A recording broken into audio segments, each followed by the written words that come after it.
गरुड़ पुराण के अनुसार आत्मा के 13 दिन कैसे बीतते हैं। गरुड़ पुराण में आत्मा के मृत्यु के बाद के 13 दिनों की यात्रा का विस्तार से वर्णन किया गया है। इन दिनों को आत्मा के लिए अत्यधिक महत्वपूर्ण और कठिन माना गया है। इस दौरान आत्मा अपने कर्मों के आधार पर विभिन्न अनुभवों से गुजरती है। पहले दिन से तीसरे दिन तक मृत्यु के बाद आत्मा अपने भौतिक शरीर से अलग होती है, लेकिन इसे समझने में समय लगता है। पहले 3 दिनों में आत्मा अपने घर और परिवार के आसपास भटकती रहती है। वह अपने प्रियजनों की चीख पुकार सुनती है और उन्हें सांत्वना देना चाहती है, लेकिन कुछ कर नहीं पाती। चौथे दिन से छठे दिन तक इस समय आत्मा को उसकी कर्मों की झलक दिखनी शुरू हो जाती है।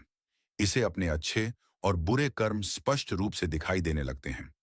यह अनुभव आत्मा के लिए सुखद या पीड़ादायक हो सकता है, जो उसके कर्मों पर निर्भर करता है। 7वें दिन से 9वें दिन तक आत्मा को यमदूत यमलोक की यात्रा पर ले जाते हैं। इस यात्रा में आत्मा को वैतरणी नदी पार करनी होती है, जो रक्त और कीचड़ से भरी हुई होती है। अच्छे कर्मों वाली आत्मा को यह नदी आसानी से पार हो जाती है, जबकि पापी आत्मा को इसमें अत्यधिक कष्ट सहना पड़ता है। 10वें दिन से 12वें दिन तक इस समय आत्मा यमराज के समक्ष पहुंचती है। यहाँ उसके कर्मों का लेखा जोखा किया जाता है। यमराज आत्मा के अच्छे और बुरे कर्मों के आधार पर उसका भविष्य तय करते हैं, स्वर्ग, नरक या पुनर्जन्म।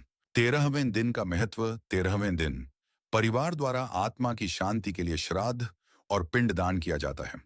गरुड़ पुराण के अनुसार इन कर्म कांडों से आत्मा को मुक्ति मिलती है और वह अपने अगले गंतव्य की ओर बढ़ती है।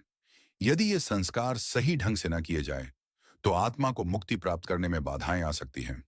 गरुड़ पुराण यह सिखाता है कि आत्मा की यह 13 दिन की यात्रा उसके कर्मों का परिणाम है, और इन दिनों में किए गए संस्कार आत्मा को शांति और मोक्ष प्रदान करने में मदद करते हैं।